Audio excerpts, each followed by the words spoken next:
Y ahí es donde muchos terapeutas fallan, porque están entrenados a que no sirve de nada sentir negatividad o sentir dolor o sentir sufrimiento. Y es esta nueva moda que aparece en donde muchos terapeutas ahora se venden como trauma informed therapy, ¿no? Terapia que se enfoca en el trauma. Y desde mi punto de vista, no hay terapia que sea de otra forma. La terapia tiene que tocar el trauma. Si no, no es terapia, es puro bypass, es puro perder el tiempo.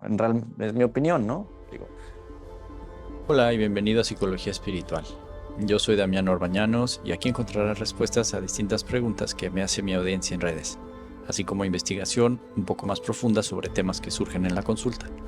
Si quieres tener la experiencia completa, ve a mi canal de YouTube y si quieres agendar sesión, ve a mi sitio web www.damian.mx. ¿cómo trabajar con creencias limitantes en terapia?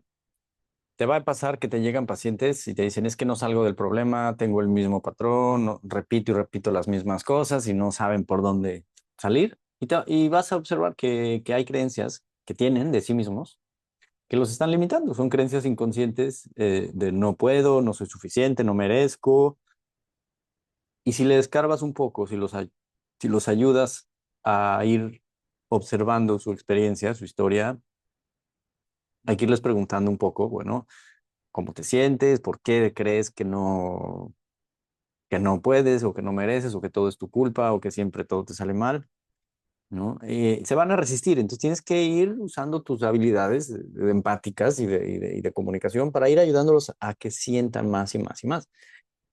Otra manera de decir es que entren a su experiencia corporal, permanezcan en el aquí y en el ahora, sintiendo, sintiendo, sintiendo, sin juzgar lo que sea bueno o malo, sin tratar de rechazar los malos sentimientos y buscar los buenos en el aquí y ahora, en el presente, en su cuerpo. Para esto sirve mucho meditar, sirve mucho respirar, sirve mucho el Qigong, o sea, son las herramientas que siempre enseño porque te ayudan a encuerparte, te ayudan a estar encuerpado, estar en presencia y observar el, la incomodidad de decir, oye, es que sí, siento que no soy suficiente, siento que no merezco, siento que me da miedo intimar o me da miedo el éxito, ¿no? O lo que sea el problema. Y ahí es donde muchos terapeutas fallan porque están entrenados a que no sirve de nada sentir negatividad o sentir dolor o sentir sufrimiento. Y es esta nueva moda que aparece en donde muchos terapeutas ahora se venden como trauma informed therapy, ¿no? Terapia que se enfoca en el trauma. Y desde mi punto de vista, no hay terapia que sea de otra forma. La terapia tiene que tocar el trauma. Si no, no es terapia, es puro bypass, es puro perder el tiempo. Es mi opinión, ¿no? Digo, porque la manera de sanar, por lo menos la que yo conozco, no siento que no se puede de otra, es que tienes que volver a vivir las memorias de trauma. No de una manera caótica o con poca conciencia. Tienes que volver a vivir el trauma con plena conciencia. Si no, no sirve de nada y de hecho nada más te traumatizas más.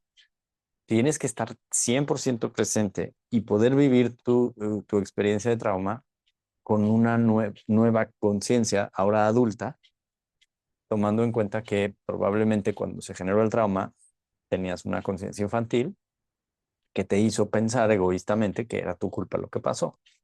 Entonces, ¿cómo se trabajan las creencias limitantes? Hay que venir al cuerpo. No se pueden trabajar desde la mente, desde el intelecto, desde las estrategias.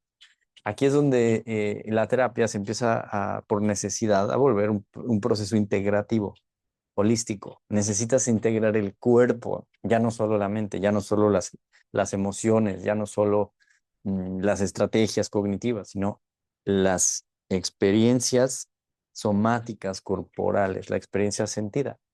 Y poco a poco, al ir sintiendo y reviviendo la memoria corporal, se va purificando, se va limpiando, se va reincorporando, reinterpretando la experiencia, hasta que un día la persona puede decir, tengo esta experiencia, tenía esta creencia o tengo esta creencia, pero ya me di cuenta que ya en realidad no la creo. Y en ese momento la persona se siente confiada y capaz de comenzar a moldearse de otra manera y cambiar su creencia. Pero si no hay una experiencia de sentir en el cuerpo el dolor asociado y todas las emociones y memorias en el cerebro, no se puede, ¿no? Otra manera de verlo es, tenemos que reactivar el patrón neuronal y cerebral de la memoria de trauma, vivirlo nuevamente. El cerebro emocional se tiene que conectar a la experiencia, no solo la memoria cortical, sino el cerebro emocional, el hipotálamo, la amígdala, etcétera, porque ahí es donde nacen las nuevas fuentes de conexiones corticales, ¿no? Cerebrales. Y eso solo se hace encuerpando la experiencia. Ok, ahora, ¿cómo podemos reconocer traumas inconscientes en los pacientes, ¿no? Son los traumas que generan las creencias limitantes, ¿no? ¿Cómo reconocemos los traumas? Una manera muy hermosa es aprender a leer el cuerpo, leer la estructura de la armadura corporal, leer las necesidades no resueltas y cómo se expresan en el cuerpo. Esto se llama lectura corporal. Es la principal fuente de diagnóstico que utilizo en mi consulta. Y aquí tengo muchísimos haters. Me dicen, es que mi cuerpo no tiene nada que ver con mi personalidad. Yo estoy en desacuerdo. Para mí, nuestra personalidad está reflejada 100% en nuestra estructura corporal, en cómo nos vemos, cómo nos movemos, cómo cargamos nuestro cuerpo, dónde hay acumulación de grasa, dónde hay debilidad, dónde hay incluso lesiones, dónde hay enfermedades, todo tiene que ver. Todo es nuestro cuerpo hablando. ¿Cómo reconocer los traumas inconscientes en la persona? Tenemos que entrenarnos en psicología del desarrollo y reconocer cuáles son las necesidades psicoemocionales de un humano en la primera infancia y reconocer que esas necesidades, necesidad de amor, de ser escuchado, de ser visto, de sobrevivencia, de sentirme seguro, en fin, son de hecho las heridas emocionales que se han hecho famosas, herida de rechazo, de abandono, de traición, de humillación, etcétera, etcétera. No resuelta la necesidad, no llenada la necesidad, se produce una herida. Entonces, lo que podemos ver son creencias y heridas. Es más fácil de detectar heridas por patrones de comportamiento y podemos ir a la necesidad a asumir como una hipótesis en la terapia, decir, ah, si esta persona tiene un apego muy evitativo, por ejemplo, y es demasiado needy, podríamos ver y vemos su cuerpo y tiene que ver con el tipo de cuerpo que llamamos oral eh, o dependiente. Decimos, ok, esta persona probablemente tiene herida de abandono. Entonces, empezamos a buscar, a cuestionar, a ayudar a la persona a que trate de encarnar, de encuerpar experiencias de abandono, ¿no? Podemos utilizar la voz, las palabras, decirle, bueno, me siento abandonado, ¿no? No te vayas, ¿no? Cosas de este tipo para que la persona active ese tipo de memorias y ver si en su experiencia corporal brotan miedo o enojo o llanto. Y si es así, sí estábamos en lo correcto con esos traumas, ¿no? Y bueno, una vez que se detecta, ¿qué se hace? L- Ayudar a la persona a entrar en un espacio en confianza para que viva de nuevo con otra conciencia más abierta, más expandida, más madura, la herida. Y entonces se va sanando el trauma. ¿Cómo resolver creencias limitantes en terapia? Mm, sí. Hay dos partes. Para resolver una creencia limitante que identificas o la persona llega con una creencia limitante, el paciente, y te la dice, por un lado, hay que eh, reconocer que es absurda para el adulto la creencia, que normalmente viene de un momento infantil, de una lógica infantil que ya no es vigente, y que en algún momento esa creencia ayudó a la persona a sobrevivir. O sea, que en su momento, cuando se creó la creencia, era una creencia adaptativa, le ayudaba a navegar la realidad, pero que ya es obsoleta. Entonces, de entrada es como el primer momento de decir, bueno, sí creía eso, pero pues ya no me sirve. Y vas a encontrar con una resistencia emocional en donde la persona te dice, uy, bueno, pero no me da miedo cambiar porque... Y ahí es donde tienes que ayudarlo a que exprese claramente o lo más claramente posible, esto puede tomar varias sesiones, qué le da miedo que suceda. Y en una de esas, eh, al conectar con el miedo, lo que pasa es que se engancha con una necesidad no resuelta, ¿no? Me da miedo que me abandonen, o me da miedo que me lastimen, o me da miedo que me manipulen, o que me traicionen, o que me humillen, ¿no? O me da miedo que me castren, o me da miedo ¿no? Que me sometan. Y entonces, claro, ahí entonces encontramos que hay miedos que se asocian a necesidades innatas, no vividas a satisfacción del paciente. Pues tocamos la necesidad, ¿sí? Lo que tratamos cuando encontramos creencias o traumas es que tenemos que ir a encontrar la necesidad emocional sana. Todos tenemos las mismas necesidades, son biológicas, psicológicas y biológicas, ¿no? Necesitamos sentirnos a salvo, amados, protegidos, nutridos, etcétera, etcétera. Cuando eso no pasó, porque te garantizo que no pasó, en todos nosotros estamos por eso todos traumados, encontramos al tocar la necesidad, al vivir la necesidad, una apertura de corazón, una vulnerabilización. Y en esa experiencia de vulnerabilidad y de ternura nos podemos reencontrar a nosotros mismos con nuestro niño interno o niña interna y reparentarnos, ser nuestro papá y nuestra mamá. Porque tenemos que entender que como adultos tenemos que ser nuestro padre y nuestra madre. Tenemos que fungir como con actitudes maternales y actitudes paternales hacia nosotros mismos, sanamente, ¿no? Todo el tiempo, reconociendo que somos nosotros, tenemos que ser nuestra relación más importante, tenemos que ser el amor de nuestra vida, tenemos que ser nuestro mejor amigo. En realidad es cuando como adulto dices, wow, ¿no? Mi proyecto de vida soy yo, ¿no? Mi relación más importante soy yo. Y podemos encontrar actitudes eh, sanas y tóxicas, paternales y maternales, ¿no? Patrones tóxicos que tenía mi mamá, patrones tóxicos que tenía mi papá, que estoy copiando porque eso aprendí, y entonces, ok, empiezo a cambiar, decidir, bueno, yo no quiero ser machista como mi mamá o machista como mi papá, y vamos cambiando, y quiero funcionar de esta manera, y me doy permiso, ¿sí? Es como irnos poco a poco dignificando de esta manera, y es un proceso, como es complicado poder ver nuestras propias creencias limitantes, por eso vamos al terapeuta, para que el terapeuta nos ayude a ser como un espejo, a mostrarnos sin juzgar, sin decirnos qué está bien, ni qué está mal, ni qué hacer, sino esto es lo que aparece como que está pasando. Esto aparenta que está pasando, ¿no? El terapeuta te lo presenta, tú como terapeuta le presentas a tu paciente, dices, oye, yo lo que te escucho decir es esto, ¿sí o no?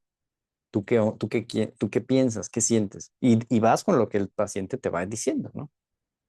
Como terapeutas no venimos a juzgar, no venimos a dar opiniones, no venimos a dar tips, no venimos a coachar, ¿no? Venimos a reflejar y acompañar al paciente en el proceso que sea en el que vaya entrando, con escucha amorosa, con compasión, con ternura. Y eso es lo que despierta por resonancia el amor y la compasión en el paciente y desde su propia conciencia y sabiduría va encontrando el camino. Y a donde el paciente vaya, tú ahí lo vas acompañando, ¿no? Confiando en la sabiduría del ser, confiando en la gracia divina, que es lo que debería de guiar tu proceso como terapeuta, no tu ego de terapeuta ni nada. ¿Cómo usar la oración en tu consulta para sanar creencias? Precisamente ayudando a que tu paciente se conecte con una fuente superior de sabiduría, una fuente superior de gracia, una fuente superior de compasión y entendimiento, reconociendo que la psique es una parte pequeña que es de la que somos conscientes, ¿no? Que le llamamos nuestro ego, nuestra identidad, y tenemos una gran parte que es inconsciente de la que no somos conscientes. Todo lo que está en el subconsciente decimos, es el inconsciente personal y colectivo. Y en esa gran cantidad de material y de energía hay una gran cantidad de sabiduría que no podemos accesar porque nuestro ser creó una identidad que llamamos ego para protegerse. Es un mecanismo de defensa, ¿no? Ante el dolor, el trauma, la confusión de la vida, el ser, el alma, el cuerpo de un ser se va a disociar ¡puc! Y creamos, como a los 6 años más o menos, un ego ya formado, una identidad. Pero todo lo que está del otro lado en el subconsciente, ¿no? O sea, todo el inconsciente, se vuelve inaccesible. Y ahí hay gran cantidad de sabiduría, gran cantidad de poder personal, de amor, de luminosidad, de iluminación, ¿no? Lo que podemos hacer en la terapia es propiciar que nuestro paciente entre en un espacio de oración, en un espacio de autoobservación humilde, compasiva, con fe. Ahí es donde la fe es preciosa en la terapia porque nos conecta a nosotros como terapeuta y al paciente, ¿no? Nos conecta como personas a algo más grande que nosotros, más sabio que nosotros, más profundo que nosotros. Y ahí pues ya hay distintos tipos de oración que se pueden hacer, oración espontánea, rezos ya predeterminados. Siempre lo mejor es lo más espontáneo, lo más natural que va surgiendo en ese momento. Y podemos, a la mitad de la sesión, al inicio, al final, no importa, entrar en un espacio en donde con nuestra mente, nuestra voz, podemos utilizar como la oración en gratitud y en agradecimiento y en petición, pedir que nuestras creencias se hagan claras, se hagan conscientes, que podamos transformarlas. O sea, se vale orar, porque no le estamos orando a un ídolo, a un ícono, a un Dios pequeño, estamos orándole a, a la vida, a la divinidad en todo, en este caso a nuestra propia sabiduría inconsciente, a nuestro propio, podríamos decir, a nuestro cuerpo astral, a nuestra alma, a nuestro espíritu, para que la sabiduría brote desde ahí y simplemente en nuestro proceso terapéutico encontremos formas más sanas y más iluminadas eh, de, de cambiar nuestras creencias, ¿no? Mejores creencias. Porque al final el mundo está determinado por las creencias que tenemos, ¿no? Los juicios que emitimos inconscientemente, a priori, del mundo y de la realidad. Si son creencias muy tóxicas, pues vamos a tener una vida no tan buena. Y si nuestras creencias se pueden ir transformando y adaptando a los cambios del mundo y de la vida, nuestra experiencia va a ser mucho, mucho, mucho más agradable, mucho más útil y vamos a poder tomar las oportunidades que nos da la vida. Entonces, sí, la oración ayuda. ¿Qué te puede nutrir tu oración? Meditación, ¿no? Tener una práctica diaria de meditación o también desarrollar tu energía y estar en un proceso terapéutico, ¿no? Por eso la enseñanza de ontogonía de mi maestro es siempre Qigong, terapia, meditación, constante, constante.